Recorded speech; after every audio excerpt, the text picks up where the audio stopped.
ನಮಸ್ಕಾರ, welcome back to my channel guys. ಇವತ್ತಿನ ಸುದ್ದಿ ಏನಪ್ಪ ಅಂತಂದರೆ ಇವತ್ತಿನ match India versus South Africa review ಮತ್ತು ಅನಲೈಸ್ ಮಾಡ್ತೀನಿ. ಗೈಸ್ ಸೂಪರ್ 18 ಅವತ್ತು ಎರಡನೇ ಮ್ಯಾಚು.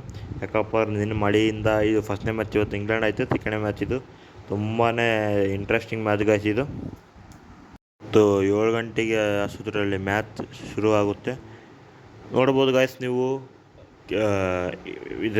ಇವರಿಬ್ಬರ ಪಾಸ್ಟ್ ಇನ್ನಿಂಗ್ಸ್ ಅಂದರೆ ಮ್ಯಾಚಸ್ ಆಡಿರೋದು ನೀವು ಅನಲೈಸ್ ಮಾಡಿದರೆ ಇಂಡಿಯಾ ಎಲ್ಲ ಮ್ಯಾಚು ಗೆದ್ದಿದೆ.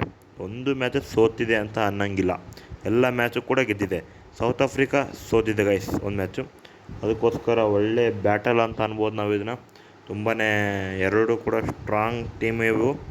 ತುಂಬಾ ಒಂಥರ ಕಾಳಗ ಅನಿಸುತ್ತೆ ಗೈಸ್. ಇವತ್ತು ಮಾತ್ರ ತುಂಬಾ ಚೆನ್ನಾಗಿರುತ್ತೆ ಟೀಮು. ಹಾಗೆ ಮ್ಯಾಚ್ ಕೂಡ ಇಂಟ್ರೆಸ್ಟಿಂಗ್ ಆಗಿರುತ್ತೆ. ಯಾರು ಕೂಡ ಮಿಸ್ ಮಾಡ್ಕೋಬೇಡಿ. ಹಾಗೆ ಇವತ್ತು ಪ್ಲೇಯಿಂಗ್ 11 ಬಗ್ಗೆ ಮಾತಾಡೋಕ್ಕಪ್ಪ ಅಂತಂದರೆ ಎಲ್ಲ ಟೀಮ್ ಅಂದರೆ ಪ್ಲೇಯಿಂಗ್ 11 ಸೇಮೇ ಇರ್ತಾರೆ. ಯಾವುದು ಕೂಡ ಚೇಂಜ್ ಆಗೋ ಸಾಧ್ಯತೆ ಇಲ್ಲ ಅನಿಸುತ್ತೆ. ಹಾಗೆ ಇಂಡಿಯಾ ಮತ್ತು ಸೌತ್ ಆಫ್ರಿಕಾ ಒಂದು ಮ್ಯಾಚ್ ಇದೆ ಅಂತ ಹೇಳಿದ ಕೂಡ ಒಂಥರ ರೋಮಾಂಚನ ಆಗುತ್ತೆ ಗೈಸ್. ಯಾಕಪ್ಪ ಅಂತಂದರೆ ನಮಗೆ 2024 ವರ್ಲ್ಡ್ ಕಪ್ ನೆನಪಾಗುತ್ತೆ.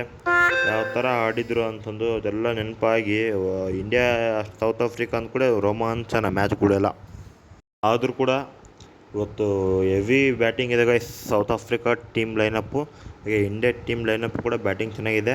ಆದರೆ south Africa bowling unit heavy ಇದೆ. ಫೀಲ್ಡಿಂಗ್ ಯೂನಿಟ್ ಕೂಡ ಅಷ್ಟೇ ಇದೆ. ಇಂಡಿಯಾ ಸ್ವಲ್ಪ ಬಾಲಿಂಗ್ ಯೂನಿಟ್ ಸ್ವಲ್ಪ ಫೀಲ್ಡಿಂಗ್ ಯೂನಿಟ್ ಸ್ವಲ್ಪ ಇದೆ. ಬಟ್ ಬ್ಯಾಟಿಂಗ್ ತುಂಬ ಚೆನ್ನಾಗಿದೆ ಇಂಡಿಯಾ ಕೂಡ. ಇವತ್ತು ವಿನ್ ಆಗೋದು ಯಾರಪ್ಪ ಅಂತಂದರೆ ಖಂಡಿತ ಇಂಡಿಯಾ ಗೆಲ್ಲೇ ಗೆಲ್ಲುತ್ತೆ. ನೀವು ನೋಡ್ಬೋದು, ಪಕ್ಕ ಇಂಡಿಯಾ ಗೆಲ್ಲುತ್ತೆ.